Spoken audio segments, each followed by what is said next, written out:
pour Nabino Télévision, pour ramener au-delà de vos imaginations.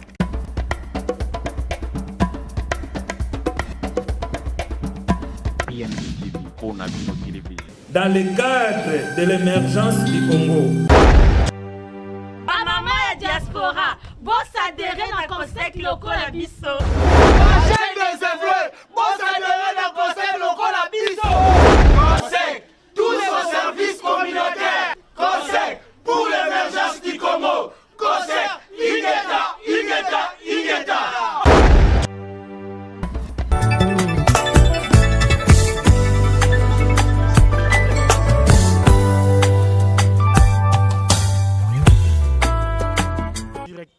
Comité directeur mis sur les années Kinshasa. Donc, il y a moi particularité moko ya itambolel nae par rapport à la province Moussous. Après, c'est Joseph Manson Mpindi, coordonnateur national. Bon, on vient de passer une grande activité. On ne pouvait pas commencer d'autres activités sans évaluer ce qui s'est passé. Je sais que dans toute activité organisée par des humains, il y a des ratés, il y a des erreurs, il y a de tout ça. Mais on le fait pourquoi? Pour nous aider à la prochaine activité pareille, que Bablo Kouana et Zongate. Qu'on reprochait, bon, dans l'évaluation, les gens m'ont bêté, vous me dire que cordon, toi aussi tu as mal fait. Les gens m'ont bêté quoi? Les gens m'ont bêté que ceux qui ont bongo. Et les gens qui m'ont bêté. Donc, dans l'évaluation, il n'y a pas une faute, il y a une erreur. Donc, on le fait pour éviter que demain, ils ont raté. Surtout vous qui êtes des cordons sur place. Vous en avez base. Vous avez eu beaucoup de remarques. Beaucoup de bonbons pété, on doit toujours échanger. Malgré, je veux que nous reprenions d'abord notre slogan, qui est notre cri aussi. C'est une force pour nous. Quand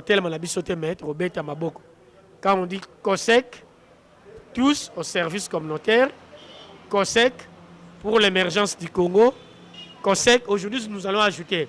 Parce que quand on dit Ingeta, les amis du Congo, hein? Maintenant, comment vous voulez qu'il Congo? Il faut que Congo, qui Swahili, Chiluba. Parce que la COSEC est nationale. On nous a donné ces clés à Chiluba la fois dernière dans Tsele. Mais on a évité ce qui est le Bamarani. Ingeta, c'est quoi? C'est Tondimi Yango. On dit Bossolo, non? C'est Tondimi Yango. Bon, à Chiluba, je ne sais pas, on a habité. Mais nous allons commencer par ça. COSEC, tous au service communautaire. COSEC pour l'émergence du Congo. COSEC, Ingeta, Ingeta, Ingeta. Nous sommes des cordons, donc au Kangayango. Les gens de province, c'est notre écrit. Le jour où nous allons faire des centres, quels que soient les stades, on peut reprendre ensemble. COSEC, tout ce service. COSEC, service communautaire. COSEC, pour l'émergence du Congo. COSEC, Ingeta, Ingeta, Ingeta. C'est ça notre force. L'activité s'est bien passée dans l'ensemble. Un peu, il y avait eu de retard. Nous avons commencé notre activité en retard, vraiment. Il y avait des autres personnes qui étaient venues un peu avant. Mais malheureusement, nous autres, le membre de la coordination nationale, prochainement, pourrait arranger, même s'il y avait des embouteillages, mais prochainement, pourra arranger. Oui, c'est ce que j'avais constaté. Très bonne organisation et les gens avaient répondu à notre invitation. Donc la salle était vraiment pleine. Okay. On commence d'abord par les positifs. C'est bien que tu te présentes parce que... Oui. Richard Kouzuela Malumalu, Cordon Kwango. Je disais, on commence d'abord par les positifs. Ce qui m'a agréé, c'est que le président national, contre toute attente, nous on pensait qu'il allait tenir un discours en français. Il a commencé à parler lingala, la langue qui a mis tout le monde à l'aise.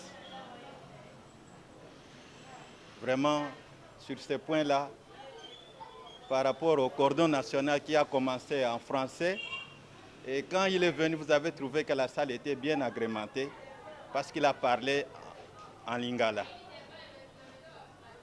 Du côté négatif, la feuille de route ce jour-là, le timing. On a mis trop de temps, trop de temps. L'allocution du président national, je crois, c'était 30 minutes ou 40 minutes. De tous les horizons, il ne faut pas retenir très longtemps les gens. On aurait pu organiser cette activité-là en 1 heure ou en 1h15. Mais pour le reste, c'était bien. À la prochaine occasion, j'aurais souhaité qu'on tienne compte du centre, ceux qui viennent de Nsélé, ceux qui viennent un peu de partout, au lieu de mettre tout au centre-ville où nous avons eu beaucoup de difficultés pour atteindre le centre des handicapés là-bas. Voilà. Je suis le secrétaire exécutif communal de l'Ancélé. L'arrivée d'un bébé dans la famille pose toujours des problèmes, c'est-à-dire qu'il y a des points positifs ainsi que des points négatifs. Notre bébé s'appelle Kosek. Il est arrivé, tous nous l'avons accueilli, mais nous avons aussi quelques points négatifs qu'on pourra épingler. Premièrement, en ce qui concerne les points positifs, le jour où on est venu implanter notre structure, on a eu un monde fou, ce qui prouve à juste titre qu'on a souhaité la bienvenue à notre association. Alors, nous voulons que les choses aillent ainsi, que les choses aillent de l'avant, parce que COSEC promet, comme notre slogan le dit, c'est pour le développement communautaire, c'est pour l'émergence du Congo, et surtout que la dernière phrase, Ingeta, Ingeta, donc ça doit réussir. Alors, en ce qui concerne le point négatif, là je vais épingler quelques points. Premièrement, quand nous sommes arrivés dans la salle, il n'y avait pas une bonne organisation. Il n'y avait pas une bonne organisation. L'implantation, les décors n'étaient pas à son comble. C'est à notre présence qu'on a constaté, on vient, on met ceci, et on ajoute le banderole. La décoration n'était pas du tout bonne. Donc de ce côté-là, nous devons nous améliorer. En dehors de cela, notre table devrait être décorée de COSEC. Mais malheureusement, on avait constaté que la table était décorée d'une étoffe qui n'était pas COSEC. Sauf le banderole qui nous a aidé de comprendre que ce jour-là, c'était le jour de COSEC. Donc nous devons nous améliorer de ce côté-là. Merci. C'est Bernard Mampasi-Kindu, cordon pôle ouest, Kinshasa. Ce que j'ai remarqué ce jour-là, des positifs d'abord, en ce qui concerne la distribution, dans le cocktail, en ce qui concerne la distribution, en tout cas, ça a été parfait. Parce que souvent, là où il y a la distribution de quelque chose à manger, les gens, parfois, s'embrouillent n'importe comment. Mais ce jour-là, j'ai constaté qu'il y avait de l'ordre dans la distribution des cocktails. Mais ce que je n'ai pas dit la fois passée, lorsque nous avons fait la réunion d'évaluation, en ce qui concerne la conduite des programmes, le conducteur des programmes doit être précis. Donc, dans ce sens, il doit être bref et puis annoncer la rubrique qui vient directement. Il introduit directement celui qui doit intervenir. Parce que lorsque dans une grande réunion, on fait des commentaires beaucoup plus, ça peut toutefois. Mais celui qui viendra à l'intervenant, c'est lui qui va faire des commentaires. Mais le conducteur du programme est là pour présenter la rubrique ou la personne qui va intervenir, au lieu de faire beaucoup plus de commentaires. Bien que c'est une nouvelle organisation que les gens doivent connaître. Et puis, du côté animation, on avait dit, lorsqu'on avait préparé le programme, qu'il y aurait une animation. Donc la réunion devait être agrémentée. Mais on n'a pas trouvé un groupe pour agrémenter les gens. Nous étions là, bon, ébahis, bon, attendez toujours. Or, s'il y avait un groupe, peut-être, ça pouvait donner une autre alimentation de notre intelligence pour bien accueillir la réunion. Voilà quelques mots que j'avais à dire là-dessus. Moi, c'est bienvenu, hein, Bomachi, coordinatrice de Kinshasa. J'étais malheureusement ou heureusement, je ne sais pas, parmi le comité organisatrice. Alors, ce que j'ai remarqué, c'est qu'il y a eu beaucoup de temps mort au début. Déjà, le modérateur lui-même, apparemment, il ne savait même pas, qu'il était lui le modérateur. Donc, on ne savait pas qui devrait modérer. Et là, au début, on devrait chercher un peu, est-ce qu'il y a la musique, qu'est-ce qu'il faut. Donc, il faut en avance informer déjà la personne qui va modérer pour qu'il puisse se préparer. Mais nous, c'était presque le même jour. On se disait, est-ce que c'est le cordon, qui va modérer? Donc, plus les modérateurs n'étaient pas informés, plus tout a basculé au début. Donc, on doit déjà informer, on doit préparer déjà la personne qui va modérer. Il doit déjà répéter en avance. En plus, le programme, c'est comme si, puisqu'il n'était pas préparé, il n'avait même pas le programme et ça perturbait au début là. Donc il faut avoir un programme comme le cordon de quoi on a dit, le timing. Donc on ne savait même pas qui dit quoi, qui fait quoi. Des fois, il y a eu des improvisations. Donc prochainement, je pense qu'on doit faire tout pour qu'on puisse bien programmer. Donc tout a commencé par la préparation. On n'était pas bien préparé au commencement. Monsieur Joël Mangwimi, coordination provinciale du Kwilu. Je crois quand même dans l'ensemble, la réunion a été très bien passée. Ce qui concerne l'installation de la COSEC au niveau de la République démocratique du Congo. Apparemment quand même, je crois que l'histoire s'est très bien passée. C'est une histoire inattendue qu'on espérait que ça se réalise un jour parce que nous avons vu nos membres qui vivent au diaspora, qui vivent ailleurs en dehors du pays sont venus quand même. Ce n'était pas une chose quand même. De l'aventicité du Séré quand même. Mais je crois qu'il y a quelques points que nous devons quand même rectifier ici au niveau national ici, en ce qui concerne parfois des réunions, en ce qui concerne parfois des sensibilisations de tous les autres membres. Mais je crois quand même dans l'ensemble, quand même, ça s'est très bien passé. Surtout nakobakisa oyo bandeko balobaki jour wana ata lelo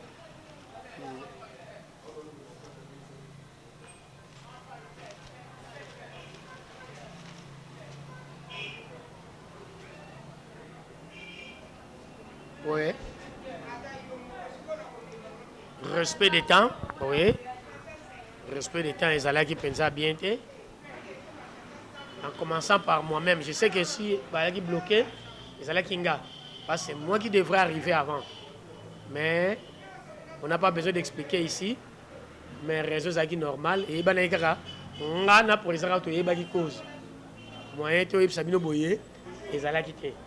Voilà, nous sommes peut-être un cordon éduqué. Donc, ils avaient beaucoup de raison. Ami Balé, il y a qui sous.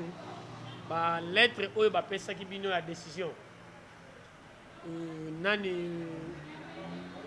secrétaire tanga bimisaki yango il y avait quelques erreurs. C'est bon, tokoya kondima te ke ezala bongo. Je ne sais pas si vous avez constaté cela là-bas. Donc yango mo biloko mibale wana esalaki non, je ne pouvais pas arriver là-bas sans que je termine tout cela.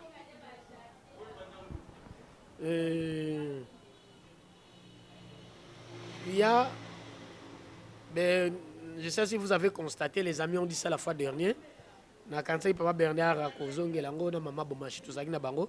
Ils ont dit que dans les programmes d'invitation au PSA, il y avait des erreurs d'orthographe. Je ne sais pas.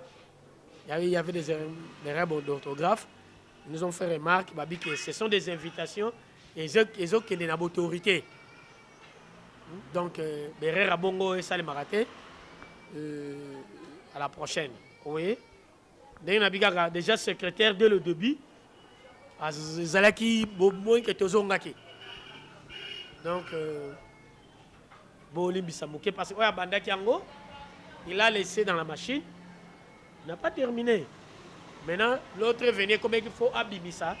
Et la personne elle-même n'était pas là, sur place. C'est ça qui a fait que, au moins, là, on a continué une machine, abandon bimisa, tu vas corriger, ça a été déjà sorti.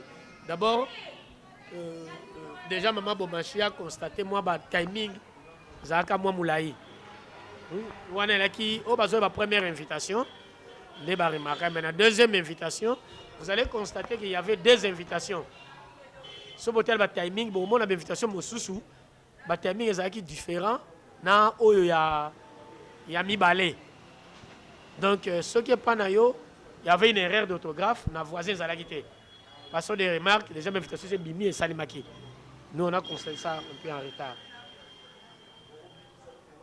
Bon, agrémentation, comme on a dit, bon, ça, il ne faut plus qu'on condamne, il y a protocole bien qui charge une activité. C'est un problème aussi, il y a moyen. On a prévu cela par rapport à coût. Mais en réalité, tout le monde sur place, et tout le monde qui a série, oyo, fait, il y a fait, moi, on a fait, l'agence, c'est compliqué. Maintenant, présent, on a une carte. Avec ma carte, ndenge bayaka carte bon nango ba baya boye ba carte ba diaspora mona ndo e bando salate ba carte visa ya bango zo salate. Donc et comment qui compliqué, il faut sikoyo ba benga baninga batikali batindela bango sikoyo bo bengi batin la million le 28 aller en agence le 29 le 30 o ba ko zo ba mbongo na agence ba mona ki réalité zala ki wana. Et je vous dis Bactino, je salme un bon auto défi. Tant que Bibi, c'est zone ici. D'abord, cette maman a souffert. Il connaît. Donc, erreur net ya bloc amiki wana bolimbisa. Et tombaki na jour ya mabe penza. Les albaninga ceux qui bozongi beaucoup ko expliquer bango. Oui, babi que banderole.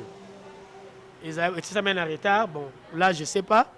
Peut-être wana ma papa oya Bernic, voilà, il de retour pour ça en retard parce que avant il fallait déjà 8 heures et ça là déjà.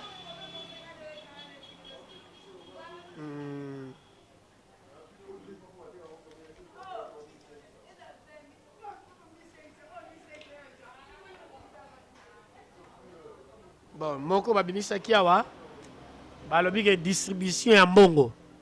Les gens ont besoin de 4 000, ils ont besoin de 2 000, donc pour les années exactement. Bon, là aussi, moi, je n'ai en tout cas, Tobaki, dans la réunion de la Convention nationale, pour me chargé, Oyo, Salango, a expliqué, mais déjà, quelque part sur place, il y a un gars qui a expliqué Boy. Donc, à l'objet il y a qui prévu, on va permettre la moto, transport à retour. Mais tant que ils ont constaté qu'il paraît. Il y a des réunions de temps en temps. Dès que ça, le bureau Awa, ceux qui bateau dans les autres là, pour Nabango. Maintenant, c'est lui qui est le président de tous ces avocats-là. Donc, c'est notre conseil juridique. Donc, Aïeba qui peut Aïeba qui a la modération. Donc, on a évité. Pourquoi on a peut-être Aïebi. Je ne sais pas avec un programme sur éviter. Mais à la prochaine. Donc, je crois ce qui est important. On tient compte des centres. Bon, là aussi. Mais tu as vu qu'est-ce que tu as dit? On a un centre. Donc, on va proposer un cordon adjoint. On a bien pourquoi? Parce que na INRB, mon toisin machine à bis moko, a vu IEC. Malamora okitara na Willery. Et ça l'a raté, hein? Mais ta machine à Balegawana, non? Machine à ça l'a raté. À l'Académie des Beaux-Arts. C'est que on est à Moussika. C'est que ta machine à Basofaki, hein? Basofaki, hein? Deux fois, on est 2 bis. Zong ça oh. Donc, c'est qu'il faut que vous allez ramener à na pont Kasavubu. Entre Kasavubu et stade, à côté wana. Ou bien Willery. Oh. Quand Willery yango babi qui risque. Willery yango tozala ki babi qui zali sans traiter. Donc il faut aux net na Kasavubu. Kasavubu. Parce que Kasavubu, mutu machine à cause de ISC. Ah ouais. C'est ça. Donc, c'est ça. Merci. Et ça...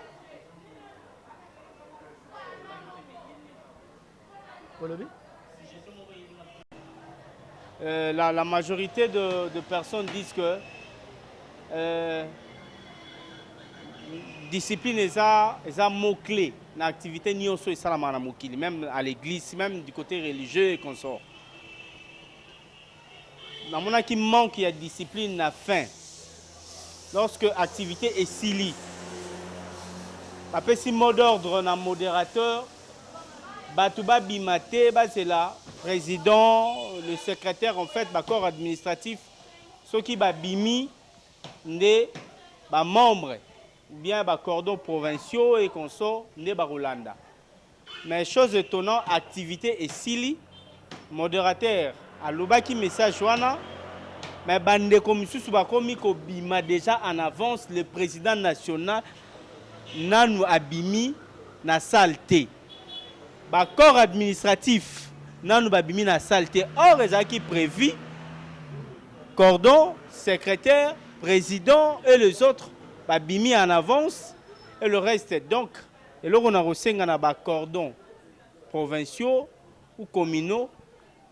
Il faudrait qu'on insiste sur ce point. Il y a discipline dans les membres de la COSEC.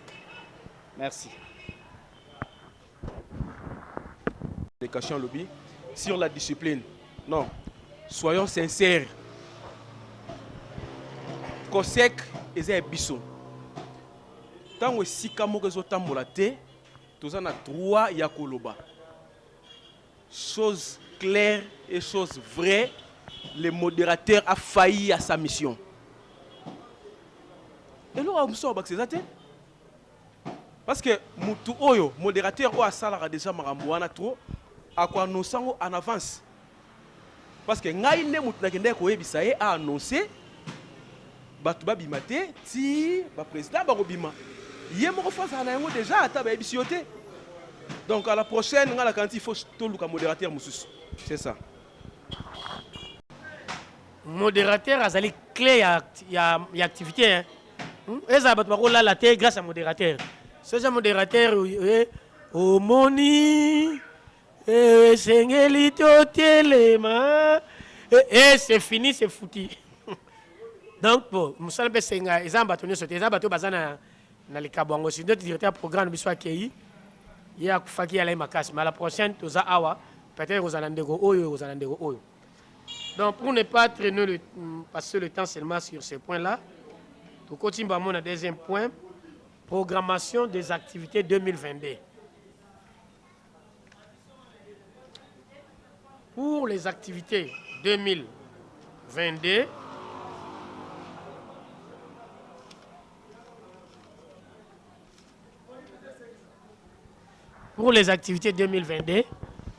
d'abord, avant d'expliquer Yango, on a expliqué le rôle Nabino. Un coordonnateur communal ou provincial, d'abord, Aza leader. Là déjà, c'est un leader. Na commune na yo, na isiko ozali leader. Yondo ko sala ke commune na yo, to province na yo ezala visible ezala makasi pe COSEC et compté na yo. Donc yo moko no bisala ke COSEC a compté nanga. To yebani na bilongo to yebani te. Mais ba compétence ndem to yebisa biso ke non à Lemba vraiment non, nous avons COSEC là-bas. Ansele ou à Bumbu, province à Kwango, Congo central ou Kwilu.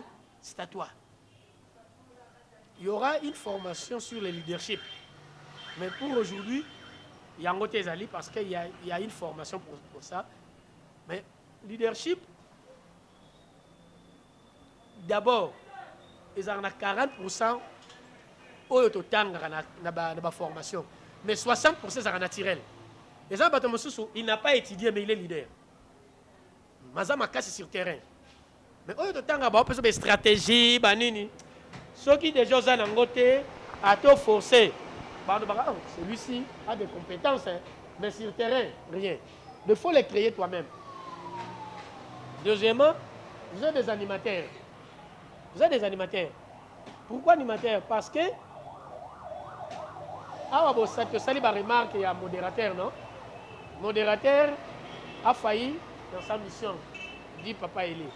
Pourquoi? Parce que ça, les alaki malili, la fois dernière, ma personne remarque que ça, les alaki malili. À tabac, tu as augmenté, mais ceux qui modérateurs avaient ma casse. Alors, on a raconté l'histoire, et ça a créé. On a créé ma solo, on a vendre. Donc, c'est là où ça vous demande aussi. Je vous demande, vous êtes des animateurs, vous êtes des leaders, c'est à vous la responsabilité à COSEC. Moi, je dis à mes frères, moi, comme national, j'ai fait mon travail. Le travail qu'on nous a confié, c'était quoi? Pour implanter COSEC na Congo. Tout ça, Liango, ceux qui battent Baouti Kouango Baye, c'est parce que National et Salim Mosala, ceux qui battent Baouti Kouilo Baye, c'est parce que National et Salim Mosala, ceux qui battent Baouti Matadi, Banzangong Baye, parce que Salim Mosala. Si ville de Kinshasa est vendue, parce que Salim Mosala, ceux qui Nord Kivu, Sud Kivu, Bazali, parce que National et Salim Mosala. Donc c'est-à-dire, Lelo Oyo, National a fait son travail. Dans le travail, on a au Sali, on vend ici ma province. Vous aussi, les provinces, tous les Zelanabino, comme animateur, peu leader, les atégoyés, quand on a un bureau, on a un ndaku, non, il faut que tu sois sur le terrain. Quand on est sur le terrain, il faut que vous me facilitez mes moyens. Papa, ceux qui ont l'Ikabangote, on peut te donner $10 000 au salarié. Par contre, tu as $10 000 au salarié. Ceux qui ont peut-être un montant, papa, ou Yazouaki pour une activité, vous n'allez pas croire. Mais on a fait cela. Ceux qui ont un montant, Oyo, COSEC, au niveau national, ni les Tindak, vous n'allez pas croire. Et je vous annonce déjà que avant COSEC et Salama, le fonds est bandeli. Au COSEC et Bandaki est rapporté. Papa Oyayebi. C'était l'argent que nous-mêmes, pour ne pas dire que moi-même. Parce que, et Bandaka na eloko moko boy, na 2010, 2011, c'était une grande. Ils ont mis des moyens. Plus de 20 000 ou 30 000 $. Motoba paie ça, ma responsabilité, avant de ça, la structure wanate. Bon, on y est nini et c'est là. Ba diaspora ba dit, yé papa Valère le lazo se soto sala boy. Mais bi soto soutenir ma mongo belé na ba politicien. To soutenir ma mongo belé na ba structure. Bon mona mutboti na mbongo. Mais bon tale boy yé mo comme na ndako niveau moko. Mais activité sur terrain rien. On ne doit pas envoyer l'argent. Donc là et on l'a dit que cette fois-ci aux autres sens la diaspora inspiration c'est Kimbangu qui t'a parlé. Tolingi Kimbangu ango à l'accent de l'activité banda sans moyens. Je vous annonce qu'on a commencé COSEC sans moyens. Mais on a fait. Sur le Goueye, quelqu'un ils ont vu, oh, quand même, c'est là où ils ont commencé à envoyer de l'argent. Donc, ne vous croyez pas qu'on peut te confier un projet sur terrain, on ne voit rien. Donc, nous devons faire cet effort-là. Nous comptons sur vous pour que COSEC allez planter dans la province Nabino, dans la commune Yozale. Nous avons un mandat d'une année. Vous avez un mandat d'une année. Dans la notification de la Sabino. Une année pourquoi? Parce que pendant ce temps-là, qui doit faire quoi? Tu peux être provincial, communal aujourd'hui. demain tu viens provincial. Tu peux être provincial, demain tu viens national. Mais c'est par rapport à la réalité sur le terrain, par rapport au travail. Par rapport au travail. Au niveau national, Bissot Européen Sabino, c'est ce que vous allez faire pour nous. Mais Bino peut pas recréer à Bino. Bissot Européen Sabino a plan notre programme au niveau national. Il y a un interdit au niveau provincial, Babi Misaya Bango, et permet et au niveau communal et Misaya Bango. Il y a des réalités pour se tenir par réunion, vous pouvez le proposer aussi à nous. Mais Bissot Européen Sabino, Oyo Bissot, Tokanisi. Tu dois réfléchir. Parce que COSEC, tu as un niveau, d'abord, tu as une visibilité à COSEC. Visibilité à COSEC. Pour COSEC, tous ces services communautaires, il faut tout le monde à la COSEC. Pour que COSEC ait l'émergence du Congo, il faut Montonioso à la paix Atia Impa. Ça part, sa contribution. Wana, mission Oyo, Tozui, et Robota Momo. C'est-à-dire, première chose que vous allez faire, si vous avez fait ça, je ne sais pas, vous allez faire d'abord première réunion de prise de contact avec vos comités. Nous attendons ces rapports-là.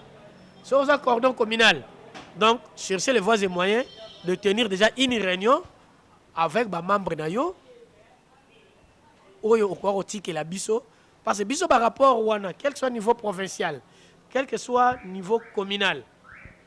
Hein, Papa Richard, tu vas tenir déjà une réunion avec les membres de la coordination Nayo, tu nous envoies ces rapports-là. Le rapport Wana, éthique à la Conseil national. Le Conseil national, tu as un travail manquant. On a été brut.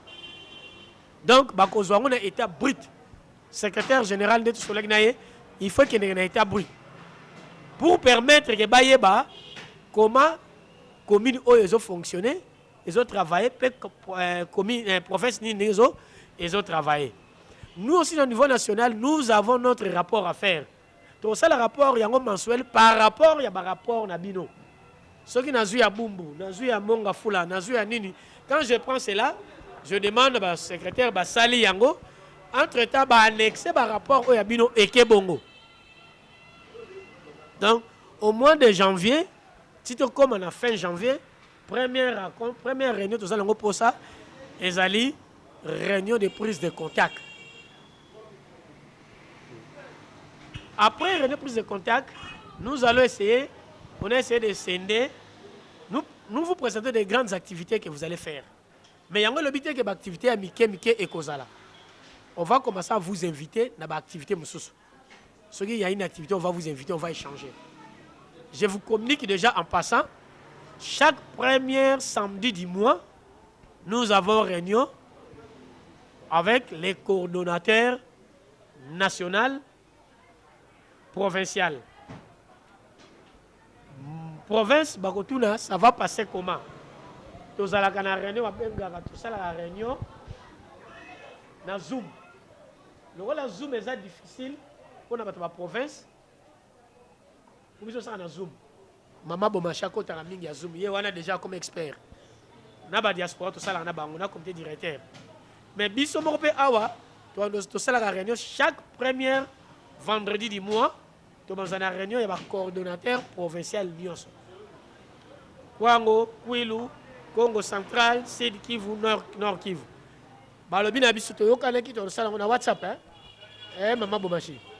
To ba ki réunion na to sala na WhatsApp pour permettre parce que Zoom les autres à la mobile mais ceux qui ne bandeko na kikuti. Ko senga ye peut-être ba risque baza to éviter. Peut-être c'est un mois compliqué mais na WhatsApp et vous a facile. Donc, premier vendredi du mois, nous avons réunion. Vous, les cordons provinciaux, ville, province de Kinshasa, nous avons réunion chaque premier samedi du mois. Donc, chaque premier samedi du mois, nous avons réunion. Banani bazalaka invité, ils ont un point d'hiver maintenant qui n'est pas aussi temps qui est rapide, et ils ont beaucoup plus le bureau complet. Le cordon adjoint, secrétaire et trésorier. Bazan est siga ko bloquer pour tout le renseignement. Quels que soient les bourgmestres. Et carte wana il y a droits humains. Ba ko ba no te ko organisation habité. Organisation ali membre na carte ya Monisco. Il y a programme de droits humains. Ils ont bazan membre na carte. Donc cette formation est au PESAMA. Donc première activité de la efficacité sur le terrain yangoana. Donc, Maman Bobachi, en collaboration avec Cordon Adjoint, nous allons faire que na Kinshasa, formation de PESAMA partout. Pour que, quand on reçoit la remise, parce qu'on va vous remettre non seulement la carte, on va vous remettre aussi le diplôme comme activiste des droits humains. On les fait, on connaît pourquoi. C'est pour ton intérêt. Parce qu'en fait, cette carte-là, quand tu as une mécanique au solo là, ceux qui formation en poste qui est au Konuka, attends cette dame-là, où elle a chargé à droits humains à Monisco, il peut donner aussi formation. Pour ceux qui appellent formation, vous aurez aussi des cartes internationales. Les cartes internationales, il y a droits humains. Mais il faut faire l'effort que les acteurs qui vont formater à Kiti, il y a 8 personnes. Non. Donc, il faut être intéressé en gros.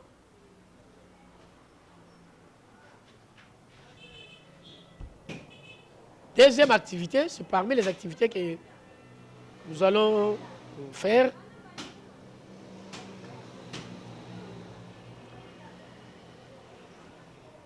Ce sont des petites activités, hein, mais les activités études aussi. Hein. Il y aura une formation sur éducation civique électorale. Sur éducation civique électorale. Donc, qu'est-ce qu'on a constaté? Vous voyez, nous sommes sur la société civile. Malgré l'inspiration divine, mais quelque part, nous sommes société civile. Et une société civile, son rôle, c'est quoi? Il y a qu'à aider la population, il y a qu'à aider la population, il y a sa population, ça va bien. C'est-à-dire, il y a un moment à dénoncer les habits. Quand la chose est maintenant, nous sommes bientôt en 2023, les élections 2020, ils sont en 2023. Ah. Il faut de mois de juin jusqu'au mois de décembre, nous allons sensibiliser la population dans l'éducation civique électorale. Le but de l'éducation civique électorale, je vous ai dit, il n'y aura pas un candidat dans le COSEC. Mais seulement que la population a été la population a été tant qu'on a voté, nous avons engagé tout un pays. Donc, nous avons engagé un pays à qui? Nous n'avons pas besoin de voter tel. Là, non. Donc, c'est une formation. Une formation, ouais, ça va commencer d'abord dans le leader. On ne doit pas vous donner ça comme ça.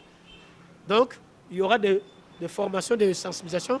On va former les gens pour permettre que va sensibiliser la population à Yébake. Au moment de l'élection, nous n'a pas voté. Parce que si on laisse notre pays comme ça, nous allons continuer toujours à lelaka. Quel est le rôle de la société civile? Je vous dis que le COSEC, c'est une société civile. Oyo, hasard, na tendance de mon côté. Lelo. Parce que je vais vous dire, quand vous citez cette société civile, il y a des gens qui ont dit, oyo, ils ont tendance telle. Oyo, ils ont tendance telle. Moi, je connais. Moi, je suis acteur de la société civile. Dans la côté de la société civile, je suis coordonnateur sous-provincial de la société civile. Je suis allé dans la coordination de la société civile. Donc je connais. La seule société civile, Lelo. Pour les médias, moi, Oyo. Tendance déjà Oyo. Oyo. Tu sais, il y a des sociétés civiles et opposition. Il y a des sociétés civiles, il y a majorité. Mais, Nous, avec l'inspiration, on n'a pas besoin de cela. Nous allons travailler dans notre neutralité. Parce que Moukolo, et continue la tendance, et la vision. Il y a des présents aux alations à kiloté. Petit à petit, aussi là, au moment où on a démissionné, donc, Tozana, éducation civique, électorale, PESA, formation.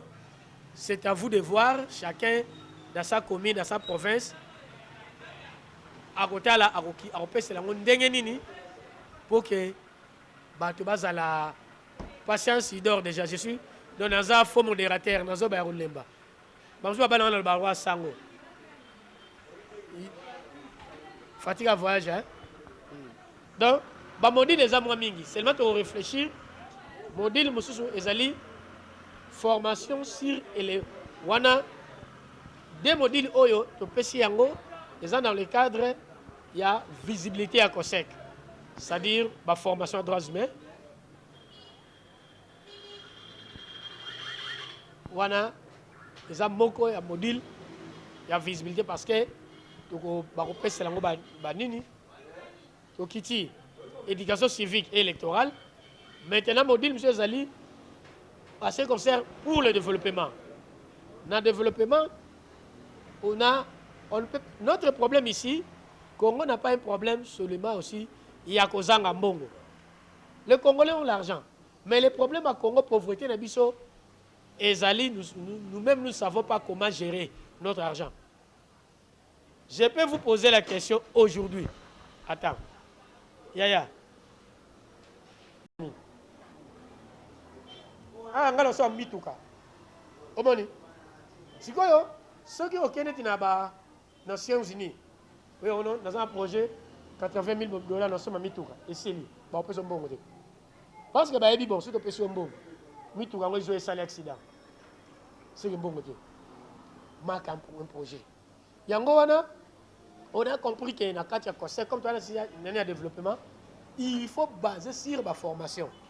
Dans la formation oyo européen ça, ils ont d'abord aussi économie domestique. Sur l'économie domestique. Là, c'est pour le maman. Hein? C'est pour tout le monde aussi. Économie domestique. Cette formation doit nous accompagner dans l'élevage domestique. Économie domestique, élevage domestique. Tout cela pourquoi? Pour la pauvreté dans mon tour. Mon tour na 10 000 à mon qui je peux faire quelque chose. Mon tour à 10 000 à mon qui c'est quelque chose. Élevage domestique, na économie domestique. Dans ce moment, au niveau national, va réfléchir beaucoup pour l'année. Parce que dans de petites choses, à partir de la formation, on a un projet. On peut faire un projet, on a un projet, on a un Foleco. Tu as un projet pour lutter, pour que Kinoa Nyoso, à la façon de faire Mosul. L'accès est au canard. Je vous dis, comme un bon, je cache. Tant que tu es collègue, au salaire, beaucoup de canard, tu as vu, tu peux s'engager.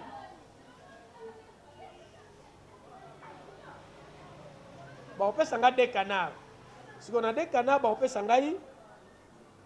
On peut s'engager des canards. Si on a des canards, on a des boti. Si on a des canards, on a des boti.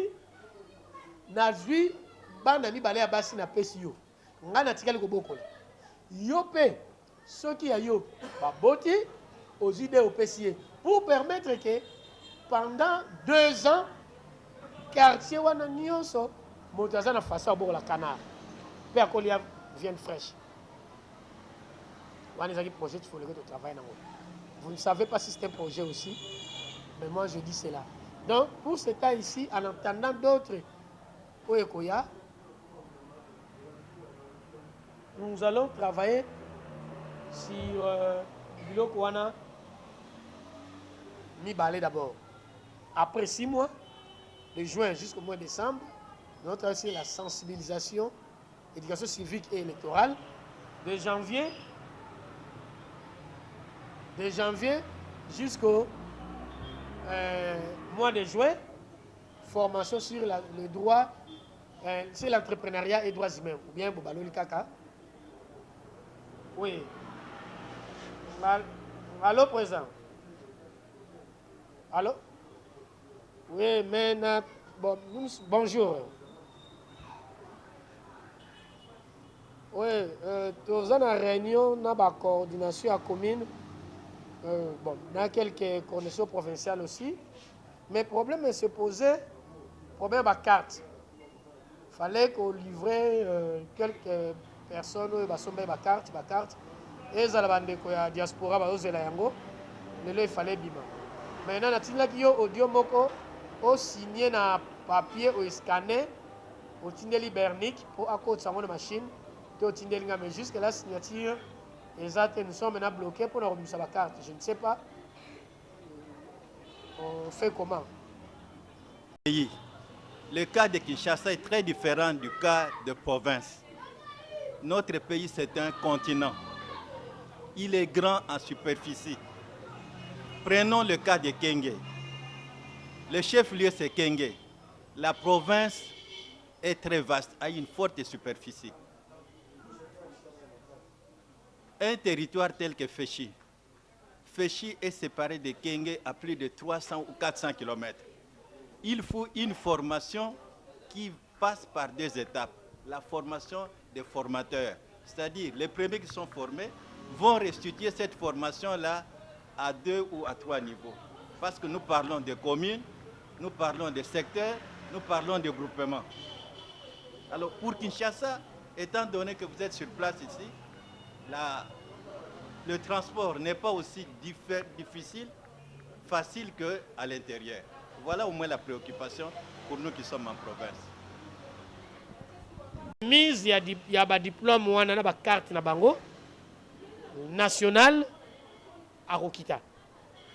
Nous allons profiter, et ça l'appelle un moment au mois de juin, peut-être le comité directeur réseau sous.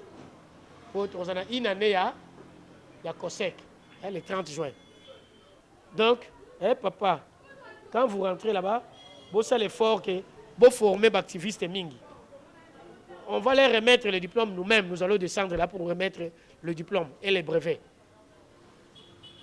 Donc, vous avez un programme. Parce que qui coûte Kenge, une formation formateur qui est place Moko. Qui coûte Kenge, c'est l'aller-retour, non?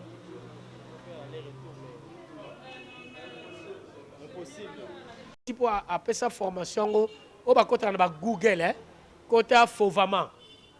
Fovama, au moins la formation, on appelle ça, l'entrepreneuriat, on appelle ça yango.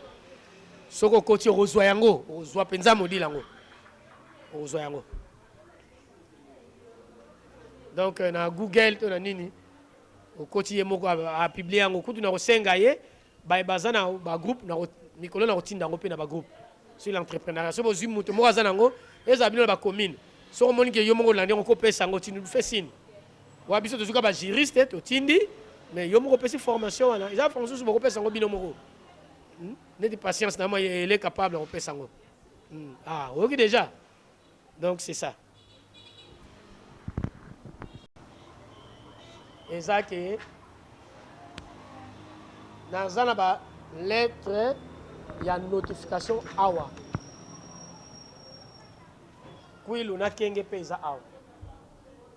Maintenant, il y a une condition. On ne notifie jamais quelqu'un qui n'est pas membre. Par contre, notifier que vous êtes membre. Maintenant, dans 4 statuts, nous avons des membres sympathisants.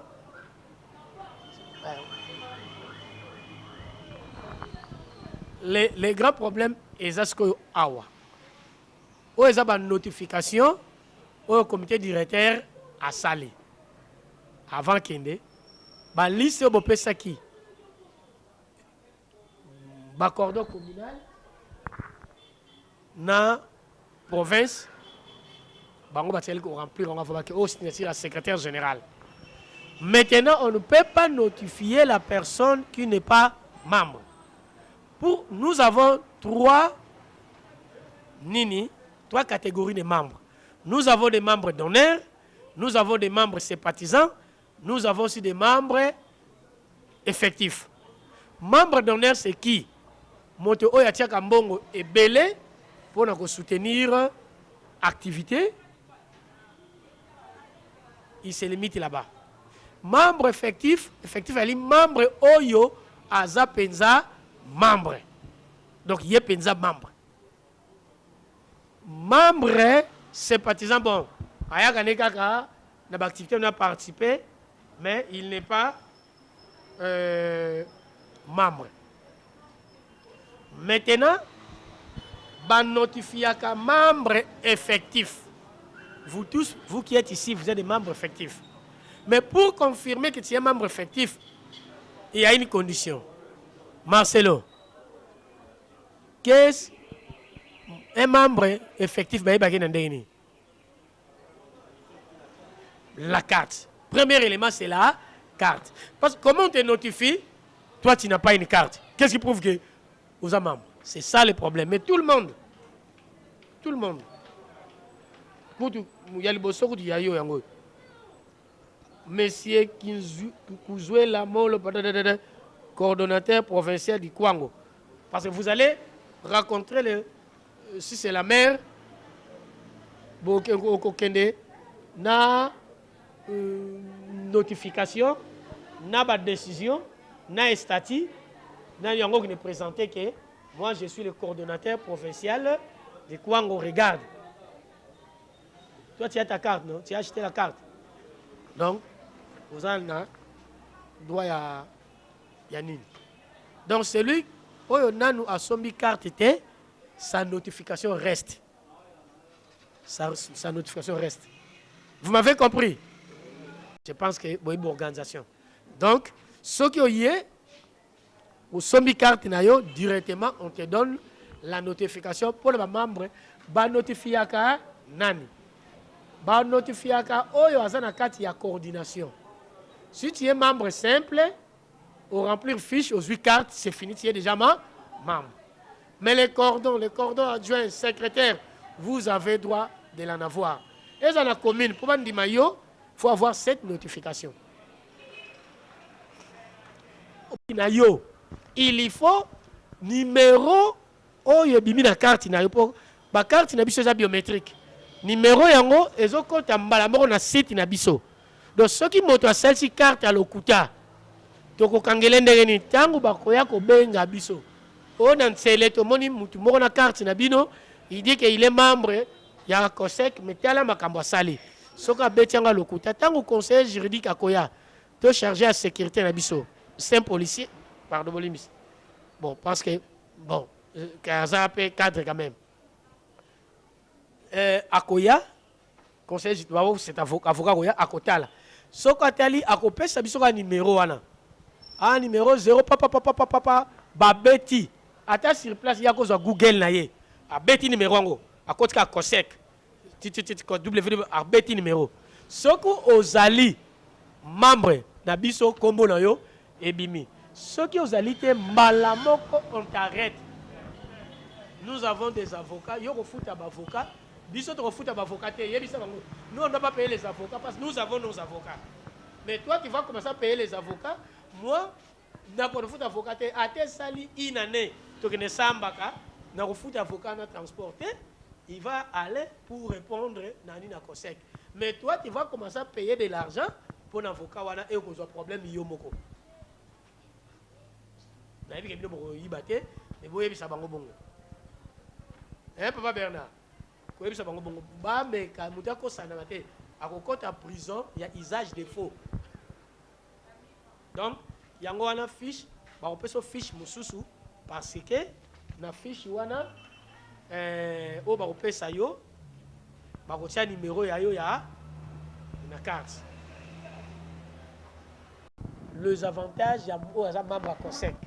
Ne bozaboy. Ce que je carte no et tu contribues. zala nango sir. Tout problème oyo yela yo. Conseil à la Simano. Simano à travers comment? À travers nos avocats. Donc toi, on a posé que on a un problème à la Moussala Balongolio. À la nuit, on a un problème. On va nous négocier à nos avocats. Non, non, non. Tu viens. On va te mettre en contact. Bon? Aucun conseil na thématique juridique et droit et plaidoyer. Ou exposer kanayo. Bakolandela yo makamu sans pas Sengao Sogini. C'est ça le premier avantage. Pas si tu es membre de la COSEC. Vous comprenez? Oui, papa. Maman, expliquez-moi. Net papa. Yo, vous êtes un secrétaire. Vous êtes en coordination. Membre de la coordination, que $2.5. Bon, Ou bientôt 2000 francs. Donc, à la fin du mois, je pense que mon toutou a reçu 10 000 francs. C'est possible, par semaine, 2 000 francs. On peut contribuer. Alors, ce qui est communauté, c'est pas ça. Membre, coordinatrice ou coordinateur a payé 10 000. Mon sous a payé 2 000. Mais on ne sait pas, peut-être que. D'ailleurs, ça, c'est 6 mois après, on va encore changer. Et on va changer. Oh, voilà, on va faire 10 000. À combien à 2 000. Donc, non, tout ça monte,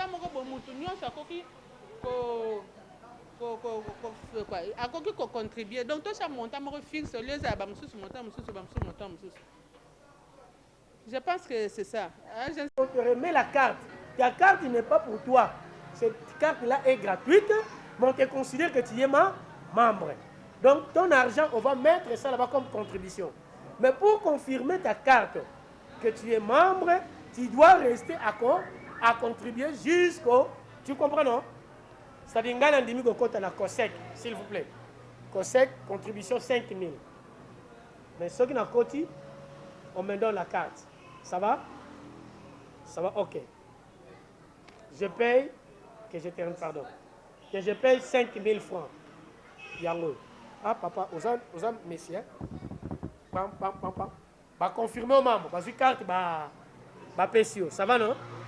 Maintenant, donc, je m'engage à payer chaque fin du mois 5 000 pour la contribution. Mais ta carte est prouvée, puisque tu es membre. Et l'ingolo lobanayo, ceux qui ont fait sa contribution pendant tant moko boy, on considère que tu n'es pas membre. Bazui numéro na yo wana, ba kotisi yango na site, ba publier yango poto boy que membre moko azala membre, il n'est pas nini. Parce que sinon Koulou n'a pas consommé les cartes. On somme les cartes à Zoyo à Atikana sur carte et comme il laissé passer naïe. C'est ça que nous ne voulons pas. Donc, on te donne des cartes. On donne des cartes à ceux qui ont déjà contribué. Donc, maman, non, mon question, contribution mensuelle. Vous avez eu compromis, non? Vous avez eu compromis. La contribution mensuelle. Coordination nationale. Être dans la coordination nationale, et ça différent, être membre simple. Si tu veux être membre simple, reste membre simple. Mais quand tu es dans la coordination nationale, et ça peut être différent dans la coordination nationale, la provinciale, la communale, la membre simple, non? Par le aussi, il y a une occasion pour te planter dans le Tsélé. Membre en Tsélé, tu as bénéficié le rôle de cordon en Tsélé, le rôle de secrétaire en Tsélé. Donc, nous devons comprendre cela aussi. D'où aucune procédure à Baninga.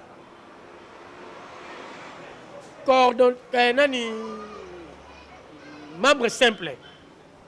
Membre simple va contribuer à $2.5. Coordination nationale, moi, Eli, Bomachi, Nani, tu donnes $5. Parce que on considère que, parce que normalement, dans le principe, un membre simple, on peut lui donner une carte, moyennant ce qui a coquissé 3 mois, il y a contribution à y. On peut lui donner une carte. Ce n'est pas qu'il vient directement 5 000 langues pour payer sa carte. on ne les donne pas. Loba Ayaye Moko dit bon, moi je donne pour 3 mois et vous me donnez la carte. Mais pour vous, on vous fait confiance. On vous fait confiance, vous payez, on vous donne la carte, on vous considère que vous avez déjà payé votre droit. Bon, s'il y aura à échanger avec vous, on va le voir après. Mais on continue avec les montants de... Parce que, money, poto, dollar, no poto, bazo, on mouké, biso et pesaka. Biso et pesaka. Et là, $5, 10 000 par mois. Moi, 10 000, lobby 10 000. Je sais que ça va peser aussi. 15 000, mais 10 000, c'est le même prix. Mais ça pour te dire que tu n'as pas eu la carte pour que tu carte Yunganango. Parce que tu es membre. Mais pour te considérer un membre, tu vas continuer à donner cela. Donc de cette manière-là qu'on a changé. Maman Bomaché, ça va?